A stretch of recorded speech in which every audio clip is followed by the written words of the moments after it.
네, 안녕하십니까? 네. 자, 그러면 이제 오늘 자, 간단히 프린트 점검하고 수업 시작합니다. 다 푸셨어요? 네. 자, 1번.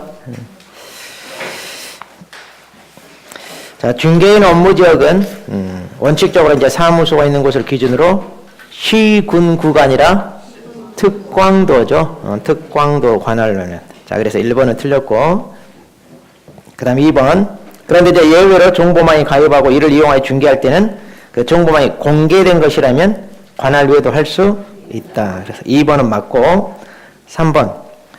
주사무소 소재가 속한 시군구를 포함한 시군구별로 설치하되 한 개를 초과할 수 없다. 그런데 포함이 아니라 제외하고 해야죠.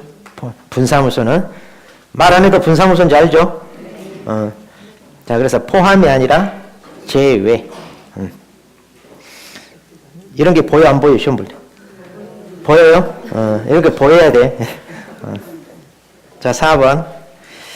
자, 분사무소 설치 신고는 분사무소가 아니라 주사무소 등록관청 찾아가야 되고, 그래서 틀렸고. 5번. 사무소를 이전했어요. 이전한 날로부터 10일 내에 신고해라. 맞나요? 그렇죠? 사후 신고. 이전한 날로부터 이러니까 틀렸대. 왜 그러냐면 이전 후 10일 내에 이렇게 해야 된대. 어제 학원에서. 같은 말이죠? 막 당황스러운 일이 많아요. 상당히. 자, 6번. 자, 신고 필증을 교부했어요. 지체 없이 협회에다 통보한다. 그랬는데 다음 달 10일. 협회 통보는 항상 다음 달 10일. 그 다음 7번. 관할 외로 이전했을 때는 어디다? 이전 전이 아니라 후에다 신고해야죠. 8번. 자, 관할 내로 이전했을 때만 변경상 기재에 교부할 수 있다. 그랬죠? 그래서 8번은 맞고. 자, 그 다음에 9번. 자, 9번에 보면 이제 관할 외로 이전했어요. 그럼 이전 신고 전에 발생한 사유로 인한 행정처분은 누가? 이전 후가 하죠. 이전 전이 아니라 후. 자, 10번. 자, 개공사는 이제 법정 문자 둘 중에 하나 써야 되고, 10번은 맞고, 11번. 등록 취소 업무 정지 받으면 다 간판 철거하는 게 아니라 등록 취소만. 업무 정지는 안 하죠. 자, 12번. 자, 공인중개사인 개공사나 중개인은 원칙적으로 경업이 가능하죠. 네. 자, 13번. 법인은 그런데 상업용 건축물이나 토지에 대해 분양 등 할 수 있나? 그런데 토지는 못하죠. 상업용 건축물과 주택에 대해서 할 수 있고 토지는 못하고. 자, 14번.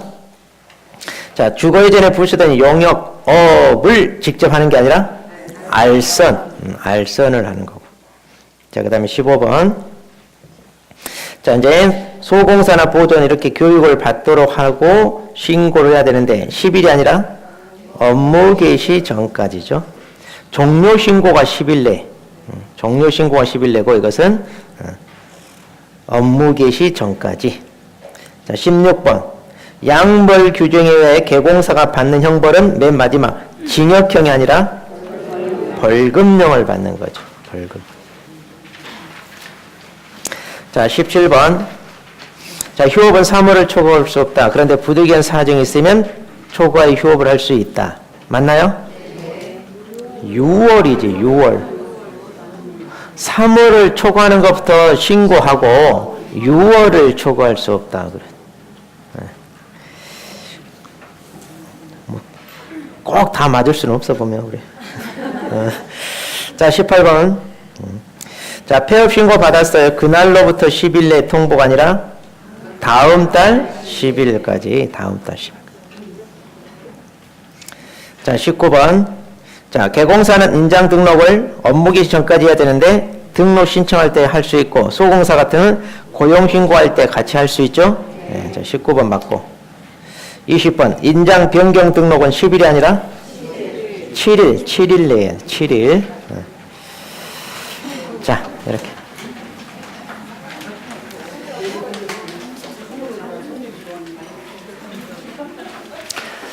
이번 모의고사 잘 봤어요? 모의고사. 지난주 토요일 날, 그 이제 일주일 돼가네. 벌써 까마득하죠, 이제. 몇 점 맞았는지도 모르잖아. 그래서 이제 그 모의고사 점수를 가지고 이제 방향을 잘 해보세요. 그래서 앞으로 이제 여러분들이 공부하다 보면 알겠지만 솔직히 이제 문제를 누가 많이 풀어봤냐 싸움이에요, 여러분들이. 그렇게 해서 주어진 상황에서 각종 그렇게 이제 실력을 끌어올리기 위한 이런 과정을 여러분이 빼먹지 말고 열심히 하시면 돼요, 이제 열심히. 자, 그리고 이제 갈수록 이제 또 시험도 어려워진다 막 이런 얘기가 솔직히 조금씩 나오고 그래요. 시험이. 왜냐하면 이제 인원이 많으니까 조금 수급 조절해야 되지 않냐 뭐 이런 얘기가 나오고 그래서. 그런데 뭐 어려워봤자 내가 60 넘으면 되죠. 남하고 경쟁하는 게 아니라 내 자신이 내가 60을 넘냐 하는 건데 기본적인 것만 충실히 잘하면 돼요. 그러니까 겁먹지 마시고. 그래서 이제 대신 열심히 하면 돼요. 열심히 우리. 자, 오늘부터 암기사항 나가잖아요. 보니까 글씨가 굉장히 큰데 왜 그러냐? 노안이 많아서. 예전에 작게 이렇게 두 개를 합쳐서 주니까 글씨가 작다고 막 확대 복사하고 그런 분이 있어가지고. 그래도 다른 하고는 그래도 이걸 그 양쪽 이렇게 해가지고 앞뒤로 해가지고 한 장으로 이제 그러니까 사람마다 스타일이 달라. 괜히 여러 장 있으면 들고 다니면 잊어먹는다. 그런 사람이 있고 또 아예 그냥 하나로 몰아가지고 딱 한 장만 들고 다니게 해달라는 거라서 참 누구 입장에 맞춰야 될지 모르겠네. 그러다가 이제 노안인 경우가 많아서 거기에 맞추는 기능. 그래서 조금 크게 해가지고 확대해가지고 이제 좀. 자, 이거 잘 부지런히 들고 다니면서 암기해야 돼요. 이게 이 프린트 이것만 제대로 외워도 우리는 80점 넘어요. 안 넘으면 그 사람이 문제가 있어요. 그 사람. 자, 오늘 123페이지 봅니다. 자, 123페이지.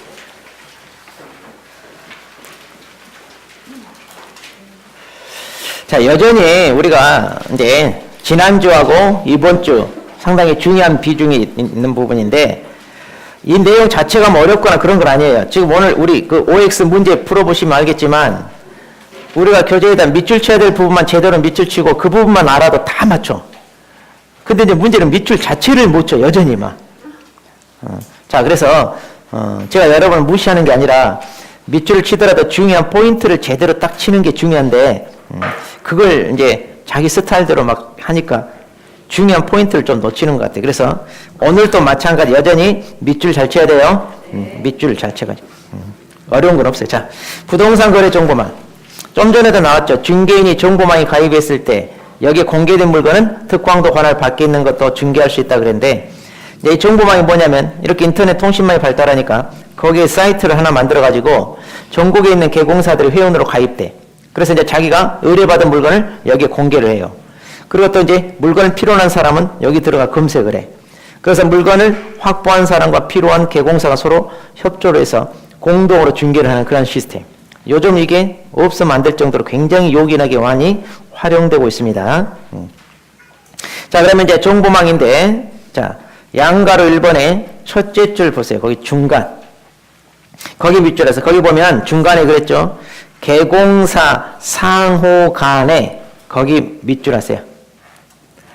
양괄호란 말, 이거 양쪽에 괄호돼 있다, 이 말이야. 양가로. 그 위에 박스 법조문 보고 있지 말란 말이야, 지금. 거기 보고 있는 사람이.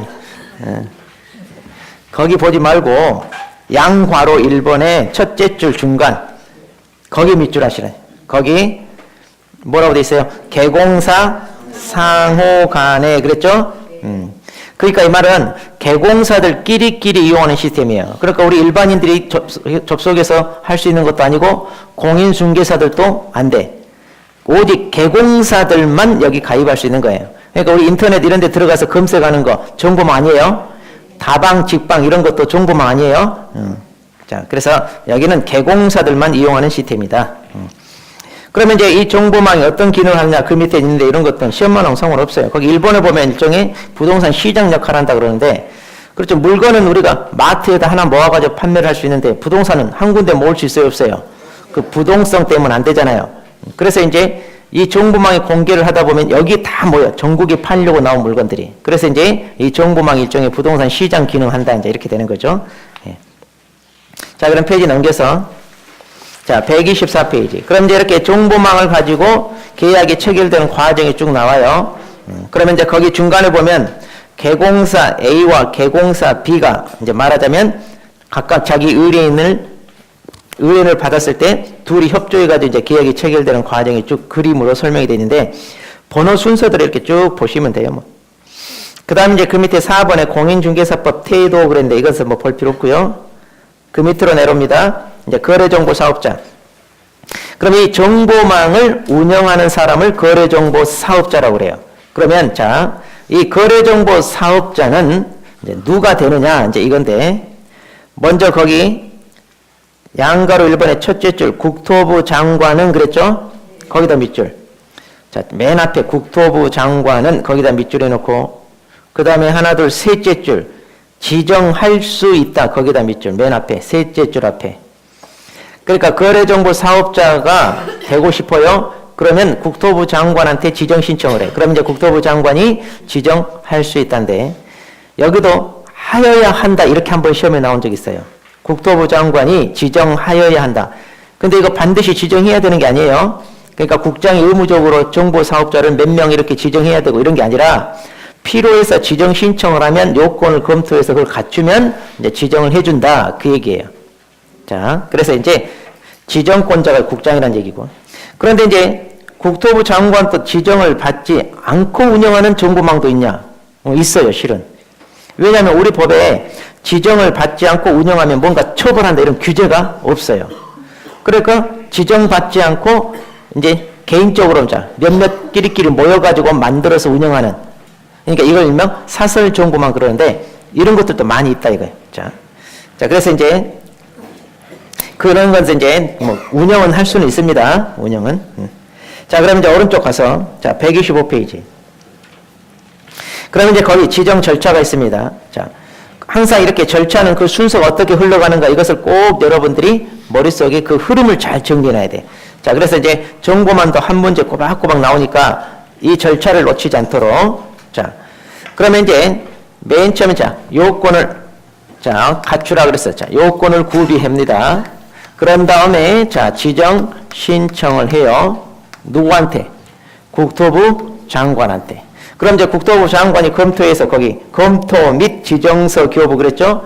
그러니까 자 이건 이제 지정 처분이라고 그러는데 우리가 등록할 때는 등록증을 줬잖아요. 근데 여기는 등록증이 아니라 지정서를 주는 겁니다. 그렇게 해서 이제 지정 처분을 하는데 이걸 며칠 내라? 30일 이거 외워야 돼. 그러니까 신청을 받으면 30일 이내에 이거 해라 이렇게.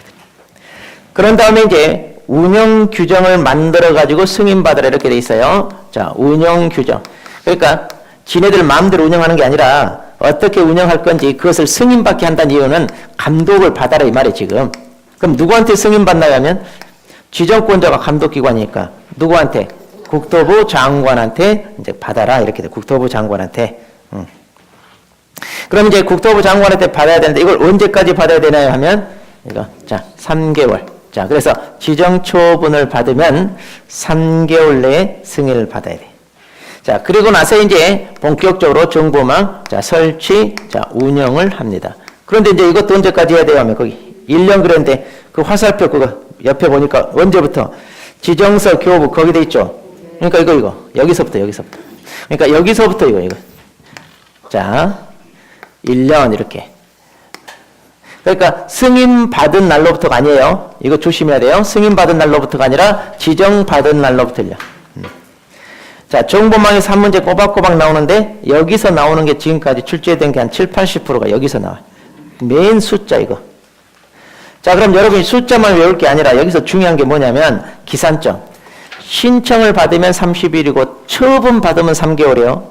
그런데 이제 이 숫자를 물론 바꿔치기도 하지만 또 신청받은 날로부터 3개월 이렇게도 장난쳐.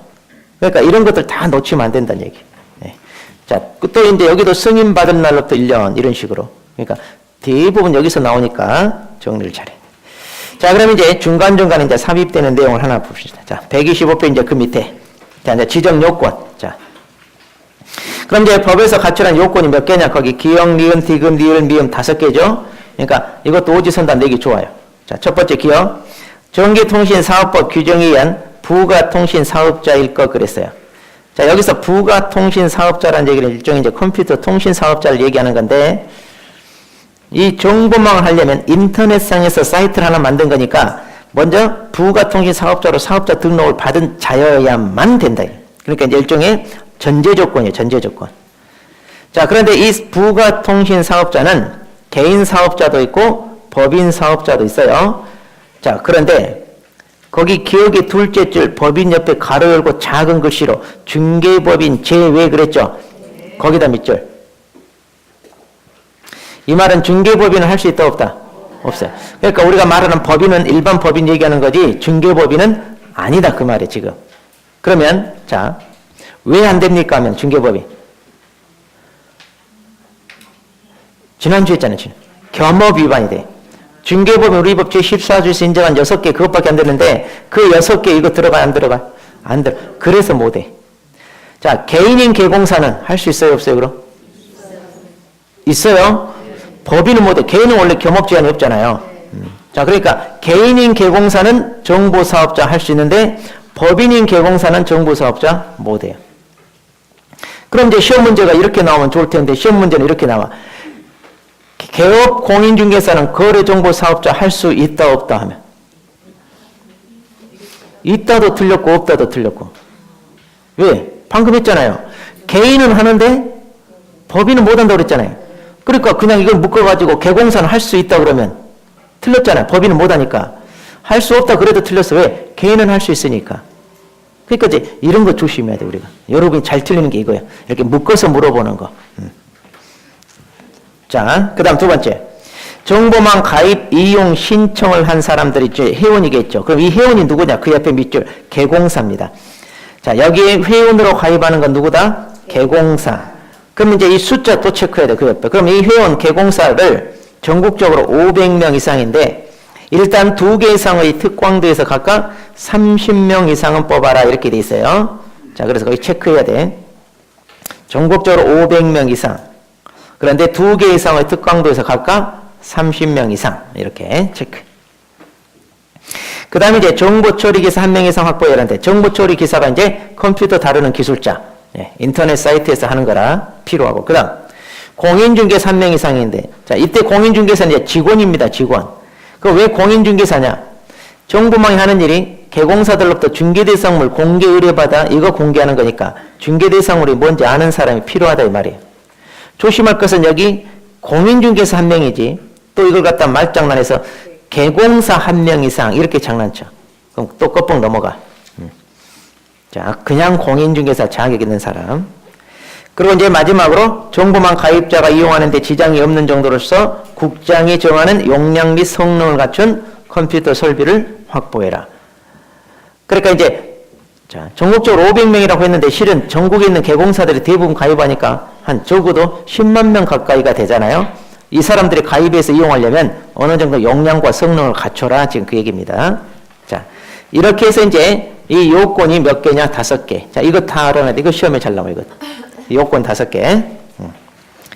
자, 그럼 이제 요건을 갖췄습니다. 이제 지정 신청을 하러 가요. 국장한테. 그럼 이제 국장 찾아갈 때 그 밑에 보니까 또 기역, 니은, 디귿, 리을, 미음 해가지고 이 서류 들고 가는데 항상 절차는 같아. 우리가 법에서 갖추는 요건을 갖춘 것은 이제 서류로 입증하는 거니까 그 서류로. 근데 이제 여기 서류 5개인데 이건 뭐 굳이 외울 필요는 없어요. 요건이 5개니까 서류도 5개 내려오면 돼요. 자, 근데 여기서 조심할 게 뭐냐면 니은번에 거기 맨 마지막 등록증 사본이라고 나와요. 거기 밑줄. 니은번에 맨 마지막에 등록증 사본. 그 다음에 네 번째 니을 자격증 사본. 거기다 밑줄. 사본을 내야 되는 경우가 여기에 나와. 여기. 우리 앞에서 다 뭐예요? 원본 내요? 사본 내요? 사무소 이전 신고할 때도 원본. 그러죠? 휴업 신고, 폐업 신고할 때도 원본 내야 돼. 다. 근데 여기는 왜 사본이냐? 등록증 원본을 내버리면 돼, 안 돼?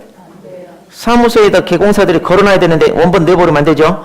그래서 이제 사본인데 왜 그럼 여기 사본이냐면 회원을 500명 이상 확보하라고 했는데 이거 제대로 확보하지도 않아놓고 가짜로 서류를 만들어가지고 지정을 받으려고 일단 제출할까봐 실제로 개공사를 회원으로 확보했는지 그 사본 같이 내라 그 말이에요 지금. 예전에 원본 이렇게 나온 적 있어요. 여기는 사본이다. 다른 데는 원본인데 여기만 사본. 자, 자격증도 사본입니다. 자격증도. 자, 페이지 넘겨서. 그럼 이제 지정 및 지정서 교부인데, 자, 거기 첫째 줄 끝부분 밑줄 하세요. 자, 지정 신청을 받은 날부터 30일 이내에, 거기, 지정 신청을 받은 날로부터 30일 이내에 밑줄을 딱. 여기 이제 아까 했어요. 이렇게 30일 이내에 지정처 보내줘라. 그 밑에 이제 기억, 니은 이것은 볼 필요 없어요. 그 다음 동그라미 4번으로 내려옵니다. 또 이제 운영규정 만들어서 승인받으라. 거기 첫째 줄 밑줄 하세요. 지정을 받은 날로부터 3월 이내. 지정받은 날로부터 3월 이내. 자, 그렇게 해서 이제 또 밑줄. 그 밑에 이제 그것도 또 볼 필요 없어요. 그 다음 동그라미 5번 갑니다. 정보망 설치 운영인데 또 거기 밑줄 하세요. 끝부분 지정받은 날부터 1년 이내에 이렇게. 지정받은 날로부터 1년 이내에. 자, 이렇게 해서 이제 자, 여기까지 절차 이제 이거. 그다음 이제 오른쪽 갑니다. 자, 127페이지. 자, 그럼 먼저 이제 정보망을 운영하는 거래소송사업자는 어떻게 이제 운영을 해야 됩니까? 이제 니네들 마음대로 하지 말고 우리 법에서 이렇게 하라고 했으니까 그걸 지켜라. 의무를 부과해. 그 의무가 또 이거 시험에 잘 나와 이건. 이거 세 가지가 있어요. 자, 이거 잘 체크해야 돼. 자, 그래서 첫째 줄. 개공사로부터 공개를 의뢰받은 중개대상물의 정보에 한하여 이를 정보망에 공개하여야 하며. 자, 여기까지 번호 1번 딱 네. 그러니까 오직 개공사로부터 의뢰받은 것만 공개해라.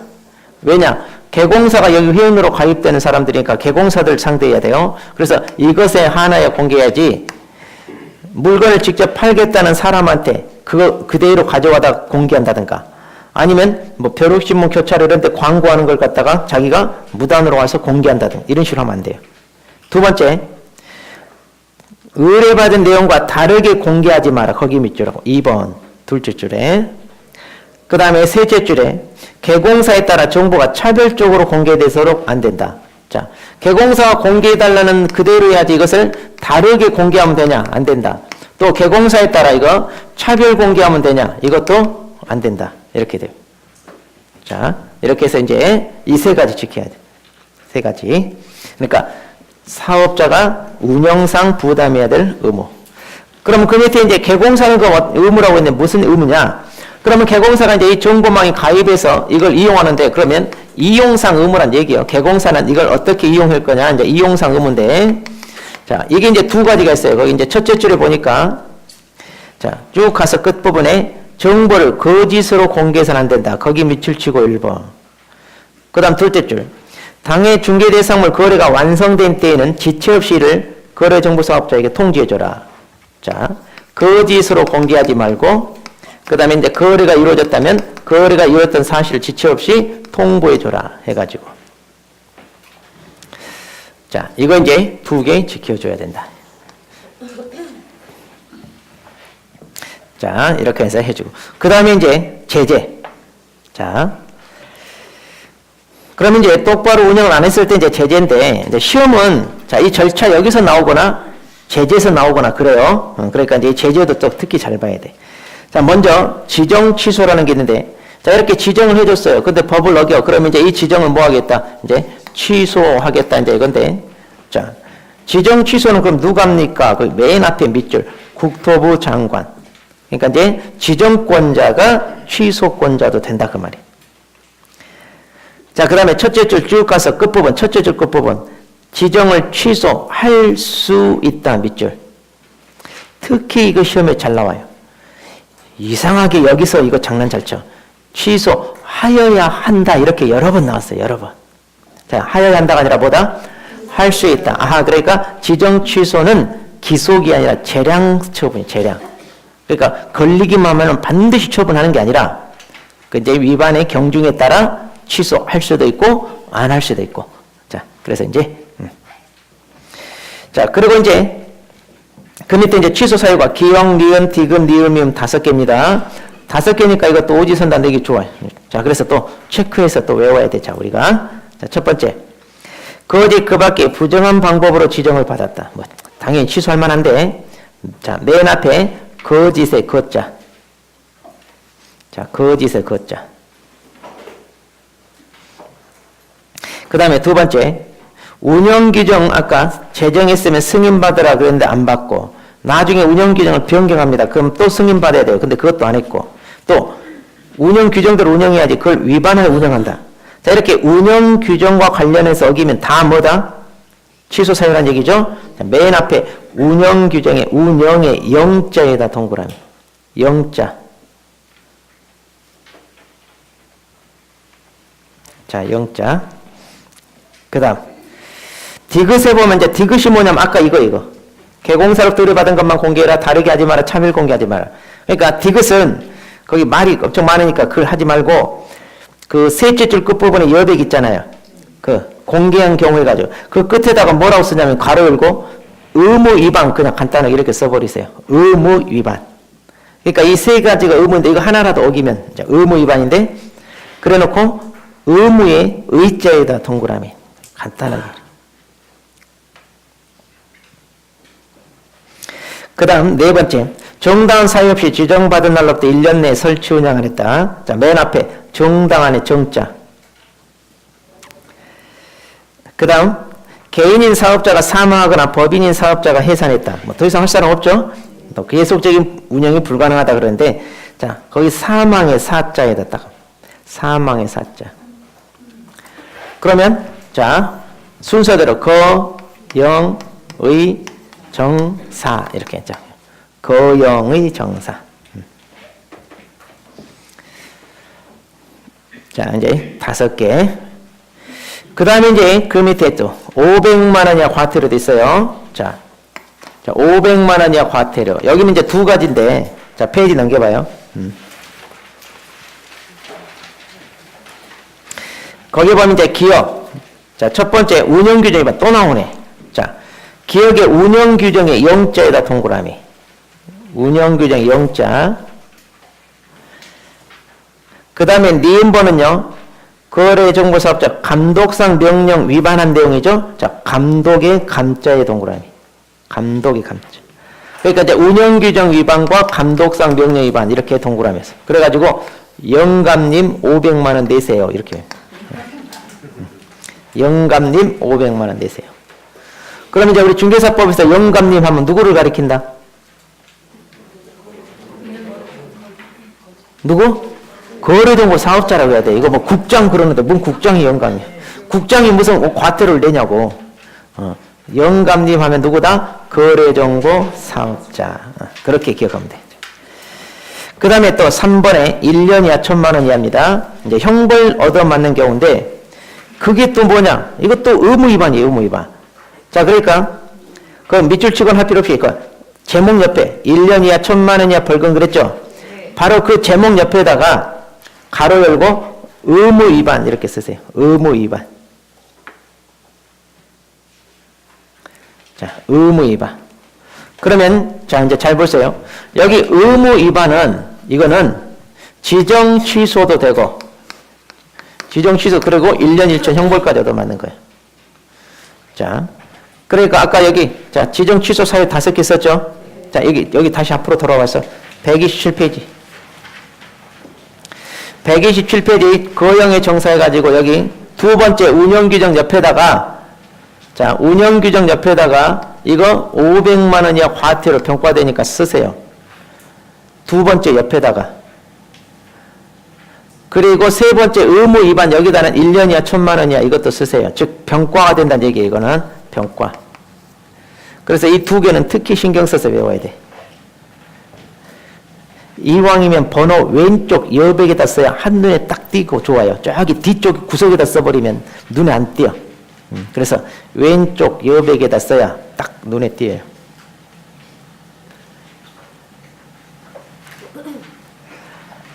자, 그럼 무슨 얘기냐면 잘 들으세요. 이제 이거 시험에 나오면 거의 다 잘 틀리는데 자, 뭐냐면 이렇게 나와. 이거 5개가 이제 취소 사유잖아요. 그러면 다음 지정 취소 사유이면서 과태료와 병과가 되는 것은 그러면 1, 2, 3, 4, 5번은 몇 번? 2번 골라야 된다 이 말이에요 지금. 그리고 지정 취소 사유면서 형벌과 병과가 되는 것은 하면 3번. 그런데 이제 이 말이 무슨 말인지 모르겠다 이런 분이 많아. 그러니까 똑같은 위반 행위에 대해서 지정 취소도 되면서 과태료도 얻어맞는다 그 말이에요. 둘 다 얻어맞을 수 있다 이 말, 병과. 그럼 이제 이런 지정 취소가 이제 뭐냐면 이제 행정처분이라고 그래요 우리가.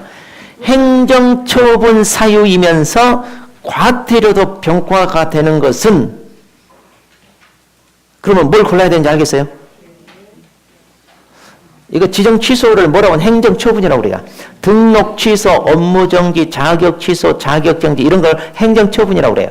그럼 행정처분 사유이면서 과태료도 병과되는 것은 하면 2번일지 3번일지 모르는데 이제 어쨌든 이거 골라야 돼 이거. 자, 또 이제 행정처분 사유면서 형벌과 병과가 되는 것은 이제 이런 식으로도 물어본다 이거. 저 뒤에 가면 나중에. 그럼 이제 그런 걸 잘 찾아야 돼 이제 이런 거. 자, 그래서 정보망 파트는요, 막 이론적으로 복잡한 거 없어요. 그냥 이 절차 여기서 나오거나 이 제재 파트 여기서 나오거나 둘 중에 하나예요. 그러니까 이것은 단순 암기만 하면 맞죠. 그러니까 뭐 복잡할 거 없어요. 이것만 지금 외우면 끝이에요, 여러분들이. 자, 그럼 이제 페이지 넘겨서. 자, 133페이지.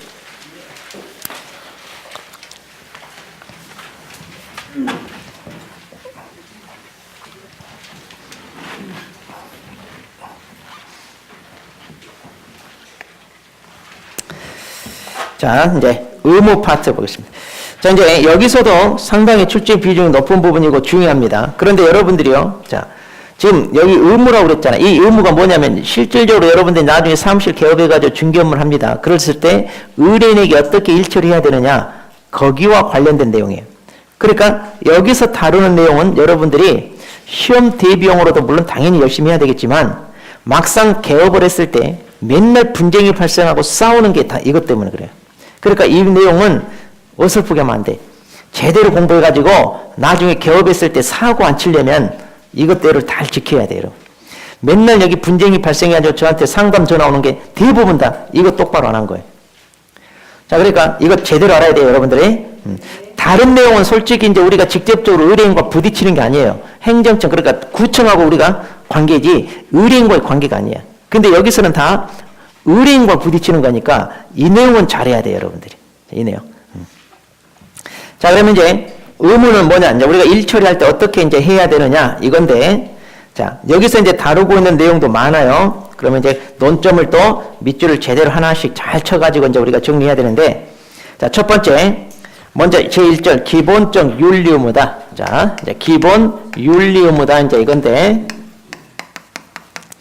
자, 이거는 거기 법조문 봐봐요. 제29조 제1항과 2항. 자, 이거 그냥 법조문 보면 돼요.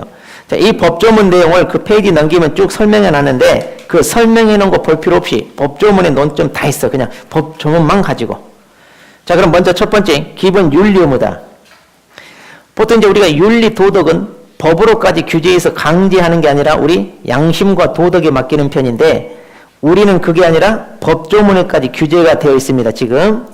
자, 그러면 이제 이 업종에 종사하는 사람들이 얼마나 윤리의식이 희박하면 법으로까지 규제해서 강제하냐 그런 의미가 아니라 그쪽에도 우리는 사자 들어가는 전문 직업인이다 보니까 다른 업종과는 달리 이런 윤리 도덕이 훨씬 더 강조된다 그런 의미예요. 자, 그래서 이제 뭐 이걸 기분 나쁘게 뭐 받아들이거나 이러면 안 돼. 그럼 법조문에 이런 얘기가 있는 데가 주로 어떤 법에 있냐면 변호사법, 법무사법, 의사법, 약사법 이런 데가 있어요. 이런 데. 다른 법에는 없어. 그러니까 이제 전문 직업인들이 이제 훨씬 더 이런 게 강조된다. 특히 우리가 사람들을 상대하는 직업이다 보니까 그만큼 신뢰가 중요하다니까 이게 이제 강조된다 이건데. 자, 그럼 이제 여기서 여러분이 접근할 때 어떻게 공부해야 되냐면 첫 번째. 이런 의무를 누가 부담하는지 그걸 꼭 체크해야 돼요. 자, 이 파트에서 물어보는 건 주로 이건 물어봐요. 그러니까 이제 모두가 다 부담하는지 누구는 부담하고 누구는 부담하지 않는 의무가 있다 이런 거 체크해야 되고 두 번째 구체적인 내용 뭐 말이 필요 없이 당연히 체크해야 되고 그 다음에 세 번째 이런 걸 위반했을 때 과해지는 제재 자, 이런 걸 잘 체크해야 돼. 자, 그러면 자 거기 법조문 봅시다. 제1항 개공사 및 소공사는 전문 직업인으로서 품위를 유지하고 신의 성실로서 공정하게 중개 관련 업무를 수행하여야 한다. 자, 여기서 뭐뭐 해야 한다 그랬는데 그게 이제 뭐가 있냐? 품위를 유지하고 그래서 품위 유지 의무. 그 다음에 신의 성실로 공정하게 중개해라. 공정 중개해야 될 의무. 이렇게 두 가지가 나와. 자, 제1항에서 두 가지. 제1항. 자, 그럼 아까 얘기했어요. 첫 번째. 이러한 의무를 누가 부담합니까? 체크하라고 그랬어요. 자, 누구라고요? 거기 맨 앞에.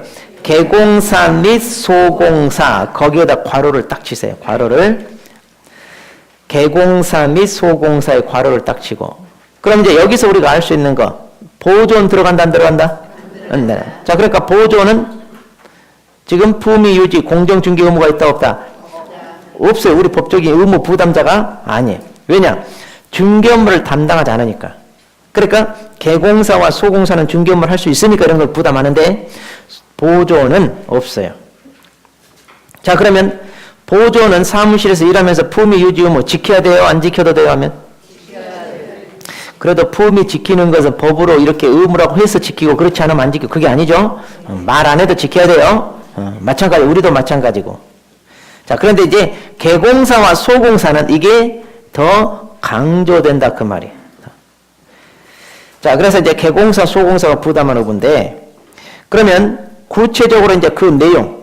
자, 품위 유지하라 했는데 어떻게 하는 게 품위 유지 의무고 공정하게 중개하라고 했는데 어떻게 하는 게 그럼 공정하게 하는 거냐 이건데 뭔가 얘기가 있어요, 없어요? 없어요. 구체적으로 이렇게 하라 이런 말이 없죠. 자, 그 얘기는 무슨 얘기냐? 품위 유지는 그냥 여러분 상식에 맡기겠다 이 말이에요. 그래서 여러분이 생각하고 있는 교양과 상식에 맞춰서 하면 되는 거고 공정중개 의무도 그럼 어떻게 합니까? 하면 솔직히 이제 우리가 어때요? 두 거래 당사 사이에 개입해가지고 중개를 하는 입장에서 편파적으로 하면 돼야 안 돼요? 한쪽은 유리하게 한쪽은 불리하게 아니면 자기한테 유리하게 양쪽 모두에게 피해를 가게 한다든가 이런 거 하면 안 돼. 그러니까 우리가 중개하는 입장에서 이런 말이 없어도 당연히 공정하게 해야 되는데 다시 한번 여기서 강조하는 거예요. 그럼 어떻게 해야 공정하게 하는 거예요 하면 구체적인 내용이 여기 없는데 공정하게 하려면 어떻게 하는 거예요 하면 우리 법에서 하라는 대로 하면 돼요. 이제 앞으로 우리 법에서 중개 활동할 때 어떻게 하라 이렇게 쭉 나와요. 그럼 이제 법에서 하라는 대로 제대로만 지키면 우리는 어때? 공정하게 하는 거다 안 하는 거다? 하는 거다 이 말이에요 지금. 그러니까 구체적인 내용은 없어도 우리가 알고 있는 교양과 상식에 맞춰서 하면 된다 그 말이에요. 자, 그 다음 그럼 품위 유지하라고 했는데 안 했어요. 그럼 처벌이 뭘까요 하면 자, 이건 이제 견해가 대립되는데 어떤 선생님은 이거 이제 업무정지 때릴 수 있다 이러는데 저 같은 경우는 이제 이것은 처벌 대상은 아니라고 해석하는 편이에요. 이것은 한마디로 우리에게 자 강조하기 위한 거지 이것을 위반했다고 해서 적발해가지고 처벌까지 하기는 어려워. 왜? 품위 유지했냐 안 했냐 하는데 기준이 뭐야? 어느 정도야 품위 지킨 거고 어느 정도야 품위 안 지킨지 그 기준도 없어. 그러잖아요. 우리한테 당신 왜 품위 안 지켰냐 해가지고 처벌하려고 하는데 내가 품위 안 지킨 게 뭐 있냐 이렇게 나오면 애매해. 그러니까 이것은 구체적으로 적발해가지고 처벌하기가 그러고 그냥 강조하기 위한 거지 처벌 대상은 아니에요. 근데 이제 어떤 선생님은 또 그래도 할 수 있다 뭐 이러는데 그래서 예전에 모의고사 한번 나와가지고 이게 조금 논란이 된 적이 있는데 이런 것은 실제 시험에 나오면 이의제기감이에요. 그러니까 실제 시험에 나오진 않아요. 그러니까 이제 무시해버리고 그냥 여러분 개인적으로 뭐 나는 처벌 대상이 된다 하면 그렇게 하시고 나는 처벌 대상이 아니다 그러면 그렇게 안 해도 되고. 자, 그래서 이제 자 제1항은 간단해요. 그 다음 2항을 봅시다. 자, 개공사 등은 이 법 및 다른 법률에 특별한 규정이 있는 경우를 제외하고는 그 업무상 알게 된 비밀을 누설해서는 안 된다. 개공사 등이 그 업무를 떠난 후에도 또한 같다. 자, 이제 여기서 이제 우리가 알 수 있는 게 뭐냐면 비밀 준수. 자, 그러면 이제 또 자, 맨 앞에 거기 개공사 등은 그랬죠? 자, 거기다 가로 딱 체크 가로를. 그럼 자, 우리가 지난주에 했어요. 개공사 등 하면 뭐라고요? 모두 다 가르친다고 그랬죠? 네, 그러니까 모두 다.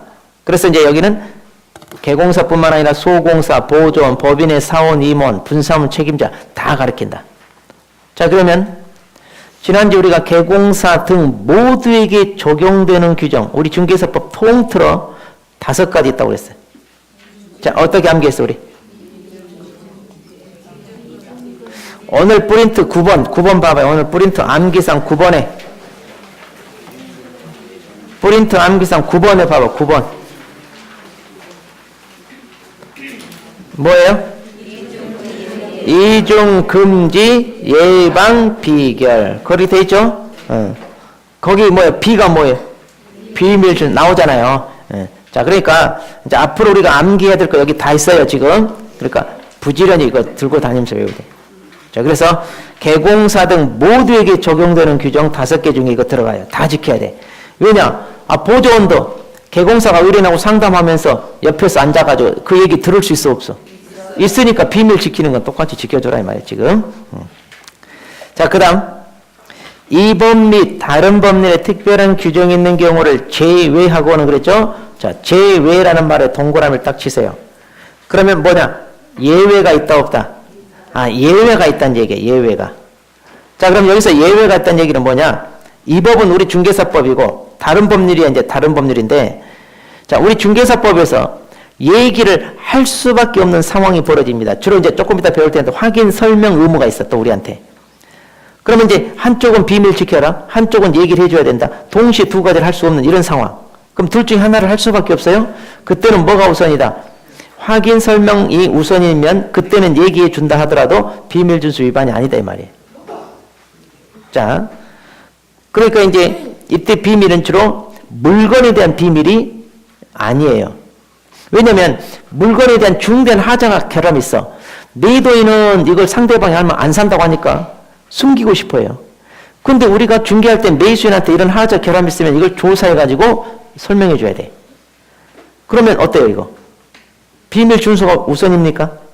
아니에요. 이때는 설명하는 게 우선이에요. 그러니까 이제 주로 여기서 지켜야 될 비밀은 그런 물건 자체에 대한 게 아니라 개인 신상과 관련된 거. 그런 것들 얘기하는 거죠. 근데 가끔 보면 이제 우리가 이런 거 얘기 줘야 되는지 안 해야 되는지 참 애매한 경우가 생길 수 있어요. 그러면 이제 그런 것들은 여러분들이 그 상황에 맞춰서 해주면 돼요. 가끔 이제 이것도 또 분쟁거리가 되기도 하고 그러는데, 자, 조심해야 돼. 그러니까 예전에 누수가 한번 발생한 적이 있었다. 이 집에. 근데 그걸 수리를 했어. 그럼 어때요, 이거? 설명해줘야 돼, 안 해줘야 돼요? 이제 수리해가지고 깨끗이 보완이 되면 이제 거기 크게 뭐 하자가 발생할 일 없죠. 그러니까 이런 것은 꼭 굳이 얘기할 필요는 없어. 근데 왜 예전에 그런 일이 있었는지 얘기 안 해줬냐고. 이걸 트집 잡아가지고 계약을 파기하겠다. 이런 사람도 있어요. 제가 상담 받은 거 보면. 화재가 한번 발생한 집이 있어. 얘기해줘야 돼, 안 해줘야 돼? 화재가 발생한 집. 해줘야 돼요? 그러니까 이제 이게, 자, 분쟁이 발생. 자, 화재가 발생했다 하더라도 다 수리하고 벤트 칠 다시 하고 도배 깨끗이 해가지고 다시 보완해버리면 문제될 게 있어요, 없어요? 없죠? 근데 그걸 얘기를 꼭 해줘야 되는 이유는 왜? 해줘야 된다고 생각하는 사람은? 예? 또, 왜냐면 기분이 안 좋아요? 불난 집이? 예? 그러니까 그 손실이 되면 이제 이렇게 보완 일, 수리를 다 했다며, 이제. 그렇죠. 그런 것도 있어요. 물론 이제 이런 거 있어요. 좀 애매한 경우, 그러니까. 그러니까 이제 그걸 감안하고 사겠다. 이런 경우 있잖아요. 예전에 그런 일이 있으면, 뭐, 매매 대금에서 좀 얼마? 좀 깎아주겠다 하는, 이렇게 할 수도 있고, 그래요. 그 집에 살던 사람이 자살을 했어요. 자, 이거 얘기해줘야 돼, 안 해줘야 돼요? 이것도 제가 상담 받은 거, 지금 다 제가 상담 받은 얘기예요, 지금. 이것도 제가 분당학원 나갈 때 거기, 수강생이 한번 그 얘기 하던데. 그런 일이 있었다고. 어때요, 이거? 아파트에서 뛰어내린 거는 괜찮은데 문제는 화장실에서 목매달아 자살했어요, 이게. 자, 어때? 여러분이라면 그런 집 살까요, 안 살까요? 자, 집 자체 하자는 있어, 없어? 전혀 없어. 이거 얘기해줘야 돼, 안 해줘야 돼, 이제. 모르는 게 아니라 나중에 알잖아. 옆집한테 듣잖아. 옆에 사람은 옆집은 다 알잖아. 예전엔 동안처럼. 그럼 나중에 알게 되면 이제 그때부터는 이제 잠이 안 오잖아. 화장실 못 가잖아, 밤에. 그러니까 애매한 이런 케이스가 많아요, 보면. 도대체 이거 비밀 지켜야 되느냐? 설명해 줘야 되느냐? 실제로 다 저한테 상담했던 건데. 근데 이제 이렇게 하면 돼. 물건 자체에 대한 하자는 아니냐? 이게 우선이에요. 그럼 물건 자체에 대한 하자가 아니라면 어때요? 크게 상관없어요. 자, 자살한 거하고 전혀 상관없지만, 어때요? 여러분이 만약 이제 이상하게 나는 밤에 잠이 안 오더라, 막 가위 눌린다더라, 막 이런 사람이 있을 수 있잖아요. 근데 또 그러지 않은 사람도 있어, 없어? 있어요. 그러니까 그 사람이 심리적인 거니까. 그래서 이제 그런 것들에 대해서 여러분이 좀 지혜롭게 잘 조율해서 해주면 돼요. 자, 그래서 이제 그건 상황에 따라 해주면 되고. 그 다음. 그 업무상 알게 된 비밀을 누설해서는 안 된다. 그러니까 여기서 우리가 지켜야 될 비밀은 뭐다? 업무상 알게 된 비밀. 그럼 여기서 업무상 알게 된 비밀은 뭐냐? 중개 업무 과정에서. 그러니까 의뢰 과정에서 의뢰인이 특별히 이런 건 얘기하지 말아달라고 요구하는 거. 근데 이제 이때 의뢰인이 요구하는 것도 어때요? 물건 자체에 대한 거 아니에요? 개인적으로. 내가 지금 돈이 급해서 이걸 금매로 시세에 비해 저렴하게 파는데 그렇게 팔 수밖에 없는 상황이 지금 벌어졌는데 굳이 그런 건 얘기하지 마라, 이거. 그럼 이제 상대방 입장에서는 왜 이렇게 싸냐? 뭔가 하자가 있는 거 아니냐? 의심할 수 있죠? 근데 이제 그런 건 아니다. 그럼 뭐 때문에 그러냐? 그럼 그 사람 얘기 다 해줘야 돼요? 그럴 필요는 없다, 이 말이야. 주로 이런 거.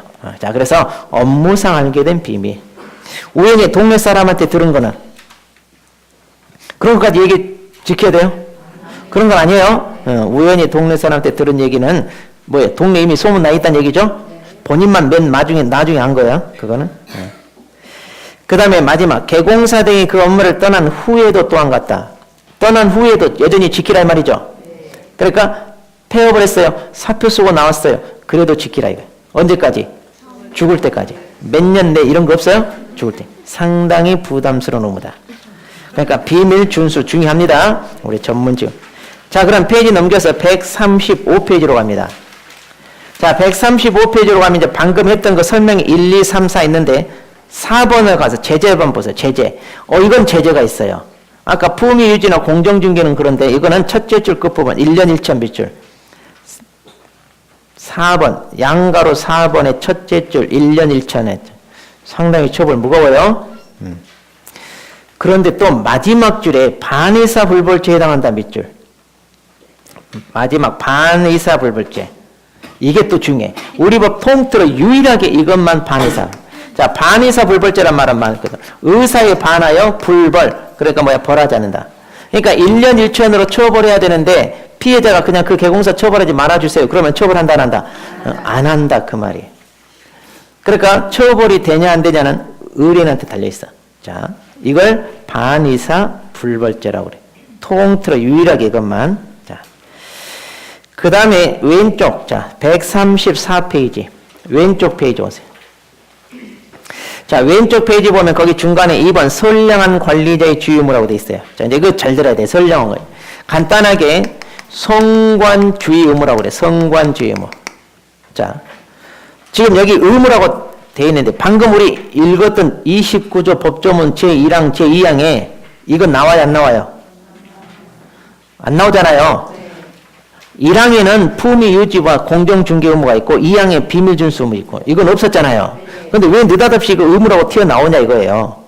자, 그래서 이제 이걸 알아놔야 되는데 왜 이게 이제 의무라고 튀어나오냐면 자, 거기 양가로 1번의 첫째 줄. 양가로 1번의 첫째 줄. 중개계약은 민법상 위임계약과 유사하므로 거기다 밑줄. 중개계약은 민법상 위임계약과 유사하다. 그래서 셋째 줄 밑줄. 셋째 줄. 중개사법에서 명문의 규정을 둔 것은 아니고 판례와 학설이 인정하는 의무다. 판례와 학설이 인정. 그러니까 뭐냐면 학자들이 우리 중개계약상 위임계약, 그러니까 성관지 의무가 없는데 민법 위임계약에는 이게 있어요. 민법에는. 그래서 우리가 중개계약 체계라는 것이 민법상 위임계약과 비슷하니까 법조문은 없어도 이거 인정하는 걸로 하자 이 말이에요 지금. 자, 위임계약이 뭐냐면 내 대신 당신이 이거 일처리 좀 해주십시오 라고 맡기는 거 있죠. 그게 위임계약이에요. 자, 그러면 자, 남의 부탁을 받아 일처리하는 사람은 어때요? 자기 일이 아니니까 대충 아무렇게 하면 돼요? 그건 안 되죠. 그럼 어때요? 자기 일인 것처럼 좀 신경 써서 해야 됩니까? 자기 일이라면 막 밤잠을 설치고 고민하고 그러는데 남의 일을 그렇게 해요? 그렇게 할 사람 있어요, 솔직히? 내일도 아닌데? 그 사람 입장에서는 막 아주 중요한 일이지만 내일이 아니니까 내가 막 그 사람 걱정거리를 해가면서 밤잠을 설쳐가면서 막 그렇게 일 처리해줘야 돼? 그렇게 요구하는 것 자체도 어렵고 기대하기도 어려워요, 솔직히. 그럼 어느 정도 선에서 해줘야 돼? 에? 자, 남의 부탁을 받아서 일 처리해줘야 되는데 그 일 처리를 하는 입장에서는 어느 정도에서 해줘야 됩니까? 하면 보통 적당히 뭐 이런 말만 참 애매해. 남의 일이라 대충 할 수도 없고 그런다고 해서 내일도 아닌데 내일 신경 써야 될 것처럼 막 그렇게까지 해줘야 되는 것도 아니고 그래서 이걸 뭐라고 하냐 평균적 주의 뭐 이렇게 말해. 그러니까 누가 하더라도 이 일 처리하는 사람이라면 이 정도는 해야 되지 않겠냐. 이게 평균적 그러니까 적당히 중간 정도 주의 뭐 이렇게 보시면 돼요. 그걸 갖다가 뭐라고 성관주의 뭐라고. 그래서 민법에는요 위임계약을 체결했어요. 위임을 받은 수임인이 성관지음을 부담하라고 법조문에 규정이 있어요. 그런데 우리는 있어 없어? 우리는 없다 이거야. 자, 갑과 을 사이에 자 어떤 부동산에 대해서 계약을 체결합니다. 그러면 이제 자 우리 개공사가 자 이것을 중개하는데 먼저 이렇게 의뢰를 받잖아요. 그럼 이제 의뢰인과 개공사 사이 중개계약이 체결되는데 그럼 이 물건에 대해 계약을 성사시키기 위해서 이제 우리가 주도적으로 중개를 하는데 그러면 이 계약이 하자가 없이 서로 양 상대방이 원하는 조건에 맞게 계약이 체결되게끔 우리가 그 중간 역할을 해야 되잖아요. 그러면 어느 정도 선에서 이걸 해야 됩니까 이거예요. 여기에 대한 구체적인 내용은 없어요 우리 법조문에. 그래서 이제 학설과 판례가 남의 부탁을 받아 일처리 하는지 수임인 입장에서 성관지음을 부담하니까 당신들도 어때요? 당신 물건이 아니라 남의 물건 계약을 지금 중개하는 입장이자면 그래도 성관지음을 부담하면서 이 일처리를 해라. 이렇게 이제 요구하는 거예요. 자, 그게 이제 성관지음이에요. 그러면 법조문에는 이제 구체적인 없지만 그럼 판례가 구체적인 상황마다 이걸 인정하는 내용이 그 밑에 판례가 나오죠. 판례를 봐봐야죠. 134페이지 2번 판례를 봅니다. 박스 맨 밑에 박스 2번 판례. 자, 개공사는 선량 관리자의 주의와 신의 성실로서 매도 등 처분을 하려는 자가 진정한 권리자와 동일인지 여부를 등기부와 주민등록증 등에 의해 조사 확인할 의무가 있다고 할 것이나 그랬죠? 자, 여기 봐봐요. 그럼 이제 우리가 자, 이 부동산에 대해서 만약 매매 계약을 한다고 해봐요. 그럼 이 계약을 중개하는 입장에서 이 매매 계약이 하자가 발생하지 않게끔 원만하게 체결되게끔 해야 되잖아요. 그러려면 이제 우리가 신경 써서 주로 조사해야 될 쪽이 혹시 매도인 측이에요? 매수인 측이에요? 우리? 주로 부동산 사기치는 쪽이 매도인이에요? 매수인이에요? 매도인이죠? 매수인이 돈 던져놓고 도망가고 이런 거 없잖아 우리. 매도인이 자기 물건 아니면서 자기 물건인 것처럼 소리를 위조나 변조해가지고 계약을 진행시킨다. 계약금 중도금 받고 튀잖아요. 그러니까 우리는 매도인을 신경 써야 돼. 그럼 이 매도인 이 사람이 이 물건에 대한 진정한 소유자인지 제대로 확인을 하고 계약을 진행시켜라 이 말이에요. 그러면 어느 정도 선에서 해야 됩니까? 판례가 그랬죠. 자, 이 사람이 이 물건에 대한 진정한 소유자인지 일단 뭘로 확인해야 돼? 등기부. 그래서 등기부 갑구란에 소유자가 기재가 되니까 그래서 등기부 갑구란에 이게 사람이 기재가 되어 있는지 확인하되 등기부는 공신력이 있다 없다? 없다고 배웠잖아요. 등기부만 믿으면 돼 안 돼? 그러니까 그 사람 얼굴이 나와 있는 주민등록증하고 비교해봐라 말이에요. 그래가지고 등기부 갑구란의 소유자라고 기재가 되면서 이름하고 주민등록번호가 기재가 되잖아요. 그러면 주민등록증에도 이름하고 주민등록번호 기재되죠? 이게 일치하는지 비교해봐야 돼. 그런데 그 사람 얼굴이 나와 있어야 돼 이게. 또 얼굴도 비교해봐야 되니까. 그렇게 해서 아, 이 사람이 이 부동산 소유자이구나. 이 정도는 확인을 하고 계약을 진행시켜야 우리가 성관주임을 단 거예요. 그런데 이런 것마저도 소홀히 하고 에이, 그냥 주인 맞겠지. 소유자 맞겠지. 그리고 계약을 진행시켰더니 알고 봤더니 사기꾼이네. 그래서 계약금 중도금 한 5천만 원 손해가 났어. 어떻게 해야 돼? 책임져야 돼 이거. 그러니까 이걸 중개하는 입장이라면 누가 하더라도 이 정도는 확인해 봐야 돼. 이 정도. 그 얘기예요 지금. 자, 그 다음에 또 그 바로 밑에 줄입니다. 자, 바로 밑에 줄. 등기 권리증은 소유권 이전 등기 단계에서뿐만 아니라 그 이전의 거래에 있어서도 당사자 본인의 증명이나 처분 권한 유무 확인 등을 위하여 중요한 자료가 되는 것이므로 개공사로서 메이드 의뢰인이 알지 못하는 사람인 경우에는 필요할 때 등기 권리증 소지 여부나 그 내용을 확인 조사해 보아야 할 주의 의무가 있다. 자, 이것은 이제 한 단계 더 나가요. 뭐냐? 이제 여러분이 이걸 중개할 때, 자, 이 메이드인 측이 잘 알지 못하는 사람, 낯선 사람이야. 낯선 사람이면 어떻게 하라? 더 주의를 가져라, 이거. 더 신경을 써라. 그래서 이것만 확인하면 안 돼, 지금. 이것만 확인하지 말고 뭐까지 확인하라는 얘기예요? 등기 권리증까지 확인. 자, 공시법에서 우리 배웠어. 등기 권리증 뭐예요? 우리? 등기 필증이라고 하는 거 예전에. 지금 집에 가면 계약서 있으면 그 계약서 원본 있죠? 그거 얘기야, 그거. 이게 이제 소위 집문서, 땅문서. 그러니까 이게 그 부동산 소유자라는 걸 입증할 수 있는 가장 중요한 문서가 바로 이거예요. 이거 없으면 또 발급돼 안 돼? 안 되잖아. 원본을 잃어버리면 안 돼. 이게 중요한 거예요. 그러니까 이것까지 확인하고 뭐라? 계약을 진행시켜야 성관점을 당한 거예요. 근데 이거 제대로 여러분 확인해 안 해? 확인 안 하잖아, 지금. 그러니까 이제 수없이 부동산 사기 당하는데 한사코 부동산 사기 당한 사람은 다 뭐예요? 확인 안 한 거예요. 그리고 내가 그럴 줄 몰랐다. 그럼 사기꾼은 그런 사람만 잘 골라서 합니다. 그러니까. 자, 그러니까 이 정도는 해야 우리가 할 만큼 한 거다. 성관주의무를 한 거다. 그 얘기예요. 그러니까 자, 이런 식으로 여러분이 중개할 때 그러니까 누가 중개를 하더라도 이 정도는 확인하고 계약을 진행시켜야 된다. 지금 그 얘기예요. 자, 그래서 법조문에는 없지만 이렇게 학설과 판례가 인정하는 의무다. 이거 잘 알아놔야 돼요. 학설과 판례. 자, 그 다음 페이지 넘겨서. 자, 137페이지. 자, 이제 확인 설명 의무. 자, 여기서부터 잠깐 쉬었다가 이제 봅니다.